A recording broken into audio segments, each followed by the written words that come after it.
Hello students and welcome to the एजुकेंट। और आज हम करेंगे हिंदी पेडागोजी की क्वेश्चन सीरीज में चौथी वीडियो को, जिसमें हम डिस्कस करेंगे टीचिंग एग्जाम से रिलेटेड कुछ महत्वपूर्ण क्वेश्चंस जो कि आपकी सी टेट, यूपी टेट और अदर टेट्स में पूछे जाते हैं। तो चलिए पहले क्वेश्चन से शुरुआत करते हैं हम अपनी इस वीडियो की।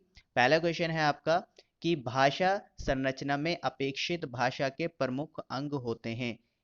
ए एक, बी दो, सी तीन, डी या चार।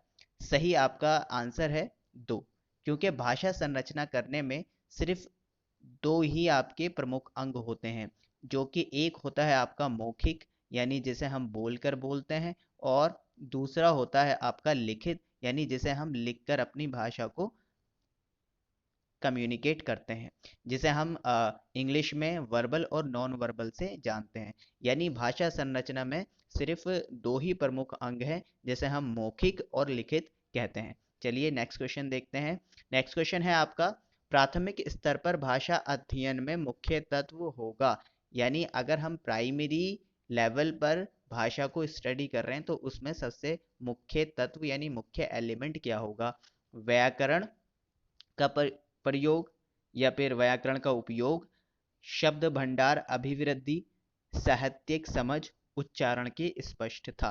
तो मैं आपको बता दूं इसका सही आंसर है उच्चारण की स्पष्टता, क्योंकि प्राइमरी स्तर पर जो ज़्यादातर जोर दिया जाता है वो व्याकरण के उपयोग पर नहीं दिया जाता, और ना ही बच्चे को वोकैब्युलरी की अभिवृद्धि करने के लिए भाषा का अध्ययन किया जाता है, और ना ही छोटे बच्चों को साहित्यिक समझ के लिए भाषा सिखाई जाती है। भाषा का जो महत्वपूर्ण और मुख्य अंग होता है वो ये होता है कि उच्चारण की स्पष्टता, क्योंकि बच्चे के लिए वहाँ पर भाषा सिर्फ और सिर्फ उच्चारण का महत्वपूर्ण ज़्यादा बन जाता है, क्योंकि बच्चा भाषा को गहराई से नहीं समझ सकता, लेकिन उस भाषा को सही उच्चारण करके बोल सकता है, ताकि बच्चे का आर्टिकुलेशन यानी उसका लहजा अच्छा हो जाए, उसका उच्चारण और उसकी प्रोनाउंसिएशन अच्छी हो जाए।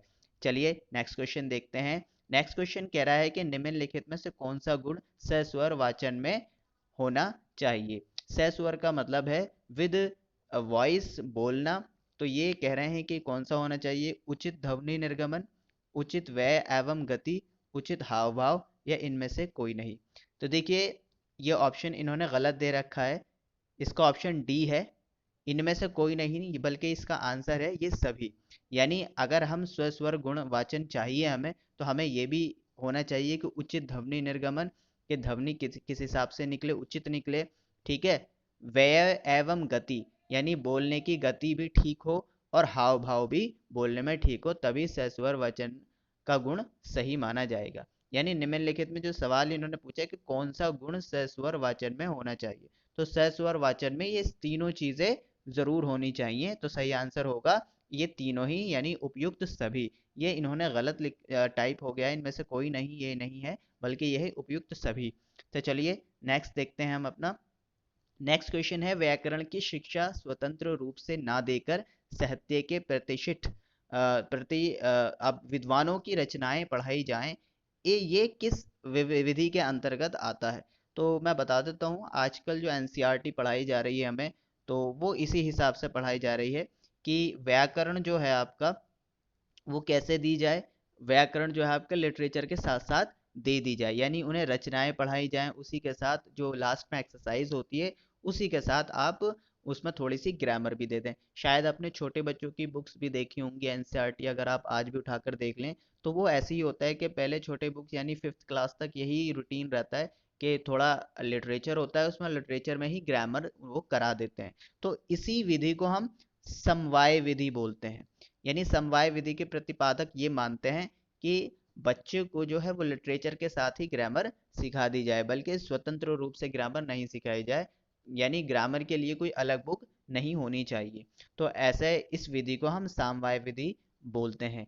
तो साहित्य के हमें प्रतिष्ठित विद्वान जो हैं उनकी रचनाएं पढ़ाकर उनसे ही ग्रामर बच्चों को सिखा दी जाती है। चलिए नेक्स्ट क्वेश्चन देखते हैं। नेक्स्ट क्वेश्चन है, बोलना कौशल कौशल में महत्वपूर्ण है, यानी जो हमारे स्पीकिंग स्किल्स होते हैं उसमें सबसे महत्वपूर्ण क्या बात है। मधुर वाणी, नंबर बी है आपका ऑप्शन, संदर्भ एवं स्थिति के अनुसार अपनी बात कह सकना, स्पष्ट एवं शुद्ध उच्चारण, अलंकारिक भाषा का प्रयोग। तो देखिए, महत्वपूर्ण तो बहुत सारी चीजें हैं इसमें, लेकिन सबसे महत्वपूर्ण जो बात है, क्योंकि आपको एक ही ऑप्शन चुनना है, तो वो ऑप्शन आपका बी है। क्योंकि बोलने में तो देखो मधुर भी होनी चाहिए, स्पष्ट और शुद्ध उच्चारण भी होना चाहिए, अलंकारिक भाषा का उपयोग भी होना चाहिए, लेकिन ये कम इम्पोर्टेंट है। सबसे ज़्यादा इम्पोर्टेंट बात इसके अंदर अगर है बोलने के स्किल में, वो ये है कि संदर्भ और स्थिति के अनुसार अपनी बात कह सकना। यानी बात का क्या कॉन्टेक्स्ट है, बात की क्या सिचुएशन है, उसी हिसाब से बोलना ही आपका स्पीकिंग स्किल्स कहलाते हैं, यानी बोलना कौशल कहलाता है। तो सही ऑप्शन इसका बी होगा। नेक्स्ट क्वेश्चन देखते हैं हम अपना। यदि किसी कक्षा में किसी गैस को तैयार करने की विधि बतानी है, तो शिक्षक गैस बनाने की विधि का प्रदर्शन कक्षा में करेगा, फिर दूसरे छात्र को स्वयं करने के लिए कहेगा। इस विधि को क्या कहेंगे? तो देखिए, ये तो विधि देखने में ही आपको क्या लग रही है, प्रदर्शन विधि लग रही है, क्योंकि यहाँ पर टीचर पहले खुद कर कर दिखा रहा है, फिर बच्चा उसे कॉपी करके उसे सीख कर खुद कर रहा है। तो यहाँ पर इस विधि को हम क्या बोलेंगे? प्रदर्शन, यानी दिखाकर। ठीक है, चलिए नेक्स्ट क्वेश्चन देखेंगे हम। नेक्स्ट क्वेश्चन है, प्राथमिक स्तर पर भाषा शिक्षण की प्राथमिकता होनी चाहिए। यानी अगर हम भाषा शिक्षण की बात करें, तो ये बोल रहे हैं कि प्राथमिक स्तर पर क्या सबसे पहले होना चाहिए, क्या प्रायोरिटी होनी चाहिए? केवल बोलकर पढ़ने की क्षमता विकसित करना, कविता और कहानी के द्वारा केवल श्रवण कौशल का विकास करना, बच्चों का रचनात्मक और मौलिकता को पोषित करना, बच्चों का चित्रांकन क्षमता का विकास करना। तो देखिए, जहाँ पर केवल आ जाता है वो ऑप्शन तो कभी वैसे होता भी नहीं है, क्योंकि जो हम सही बात बताएं तो भाषा शिक्षण जो है वो केवल बोलकर पढ़ने के लिए नहीं होती है, या फिर कहानियों के लिए नहीं होती है, सिर्फ लिसनिंग स्किल्स के लिए नहीं होती है, बल्कि सही ऑप्शन इसका सी होगा कि बच्चों की रचनात्मक और मौलिकता को पोषित, यानी बच्चों की जो क्रिएशन है, क्रिएटिविटी है, बच्चों की जो मौलिकता है, मॉरलिटी है, वो उससे जाग जाए। ये सबसे उसकी प्रायोरिटी हमारी होती है भाषा, यानी आपको टीचिंग, लैंग्वेज टीचिंग के अंदर सबसे बड़ी प्राथमिकता, सबसे बड़ी प्रायोरिटी यही होती है। नेक्स्ट क्वेश्चन देखेंगे हम अपना। भाषा अधिगम में प्राय कठिनाई आती है, यानी जब हम भाषा को सीखते हैं, भाषा को लर्न करते हैं, तो किसको किसको परेशानी आती है? जिसका संकोचिक स्वभाव है, हाँ इसको परेशानी आएगी बिल्कुल। ठीक है, आत्मविश्वास की कमी, इसको भी परेशानी आएगी। मानसिक अस्वस्थता, इसको भी कमी आएगी। और यह है मानसिक स्वस्थता, इसे नहीं आएगी। तो यही ऑप्शन ठीक होगा, क्योंकि आपसे क्वेश्चन में पूछा गया है कि कठिनाई किसे नहीं आएगी, तो जो मानसिक रूप से स्वस्थ है उसे ही कठिनाई नहीं आएगी। बाकी ये मानसिक रूप से और दूसरी चीज़ों की वजह से ये स्वस्थ नहीं है, तो फिर इन्हें भाषा सीखने में परेशानी हो सकती है। नेक्स्ट क्वेश्चन देखेंगे। मौन पाठक, मौन पाठक के विषय में धारणा है, यानी मौन पाठक होता है मन के अंदर पढ़ना। इसमें पाठन की गति सीमित या धीमी हो जाती है, पढ़ने की धीमी ध्वनि से ध्वनि होठों से निकलती है, एकाग्रचित होकर पढ़ने का अभ्यास होता है। इसे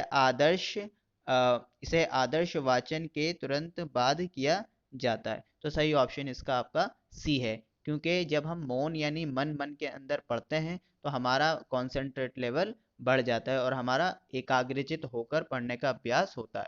यानी जब कभी भी हम मौन पाठन करते हैं, तो हमारा कॉन्सेंट्रेशन की प्रैक्टिस हो जाती है। तो चलिए नेक्स्ट क्वेश्चन देखते हैं। कृत्रिम उद्दीपन के प्रति स्वाभाविक क्रिया का उत्पन्न होना किस विधि का हिस्सा है? निगम निगमनात्मक विधि, अनुकूलित अनुक्रिया विधि, आगमनात्मक विधि, या निदानात्मक विधि। तो सही आंसर इसका होगा अनुकूलित अनुक्रिया विधि। यानी आपने शायद सुना होगा, ये जो कृत्रिम उद्दीपन होता है, ये बेसिकली आपका आर्टिफिशियल ऑब्जेक्ट होता है। आर्टिफिशियल ऑब्जेक्ट कहाँ यूज होता है, मैं आपको बता देता हूँ। शायद आपने सुना होगा कि पवलव ने कुत्ते पर, यानी डॉग पर एक्सपेरिमेंट किया था। डॉग पर क्या एक्सपेरिमेंट किया था कि जब डॉग को खाना देना होता तो पहले वो घंटी बजाते थे। क्या बजाते थे? घंटी बजाते थे। तो घंटी बजाने, जैसे ही घंटी बजती थी तभी खाना आता था। तो क्या हो जाता था कि जब भी खाना आता था तो लार निकलने लगती थी, लार किसकी निकलने लगती थी? कुत्ते की लार निकलती थी जब भी खाना आता था। लेकिन जैसे ही कुत्ता घंटी से कंडीशनड हो गया, तो वो क्या हुआ, जब कभी भी घंटी बजे तभी राल उसकी निकल आती थी या लारा उसके मुंह से निकल कर आ जाता था। तो कुत्ते के मुंह से सलाइवा जो निकलता था वो ऐसा हो गया कई बार कि जब कभी भी घंटी बजती, खाना तो बाद में आता, घंटी बजने से ही उसके कुत्ते का मुंह से सलाइवा निकलने लगा। तो इसको हम बोलते हैं क्या? कृत्रिम उद्दीपन। यानी हालांकि घंटी खाना नहीं है, घंटी तो एक ऑब्जेक्ट है सिर्फ, ठीक है। खाना तो बल कुत्ते का जो मतलब सलाइवा निकलता है वो एक्चुअली निकल तो खाने की वजह से है, लेकिन कुत्ता घंटी से कंडीशनड हो गया है तो घंटी बजने से भी उसका सलाइवा निकल जाता है, क्योंकि उसे पता है घंटी बजते ही खाना आएगा। तो इस प्रक्रिया को ही, इस विधि को ही हम अनुकूलित अनुक्रिया विधि बोलते हैं। और यह एक्सपेरिमेंट पावलोव ने किया था डॉग पर, और भी बहुत सारे, जैसे स्किनर ने चूहे पर किया था, और भी बहुत सारे हमारे विद्वान हैं जिन्होंने एक्सपेरिमेंट लर्निंग के किए हैं। तो चलिए नेक्स्ट देखते हैं। नेक्स्ट है आपका भाषा प्रवाह तथा अभिव्यक्ति कौशल के मूल्यांकन का उपयुक्त तरीका क्या है? तो देखिए, हम अगर भाषा की बात करते हैं और हम अभिव्यक्ति यानी प्रेजेंटेशन स्किल्स की बात करते हैं, तो वहाँ पर आप लिखित में कुछ नहीं कर सकते, वस्तुनिष्ठ परीक्षण नहीं होगा। तो ऑप्शन सी ही सही होगा, जिसे हम कहते हैं मौखिक वार्तालाप। यानी जब हम वर्बल कम्युनिकेशन करेंगे, वर्बल हमारा कम्युनिकेशन होगा, तो उस हिसाब से नॉर्म मौखिक यानी ओरल कॉन्वर्सेशन, तो उस हिसाब से ही आपका भाषा प्रवाह होगा। तो नेक्स्ट क्वेश्चन, ये लास्ट ही क्वेश्चन है आपका। तो अगर ये आपको वीडियो पसंद आई हो तो इस वीडियो को ज़रूर लाइक कीजिए, सब्सक्राइब कीजिए हमारे चैनल को। और अगर आपको इसकी पीडीएफ चाहिए तो लिंक आपको पीडीएफ का मिल जाएगा वीडियो के डिस्क्रिप्शन में। और टेलीग्राम से अगर आप जुड़ना चाहते हो तो हमारे टेलीग्राम ग्रुप का भी मैं इसमें लिंक आपको डिस्क्रिप्शन में दे दूंगा, वहाँ पे आप ज्वाइन कर सकते हैं ताकि आपको अच्छे से अच्छे वहाँ पे नोट्स आपको मिल सकें। तो चलिए आज के लिए हम इतना ही रखते हैं। Thank you so much for watching us.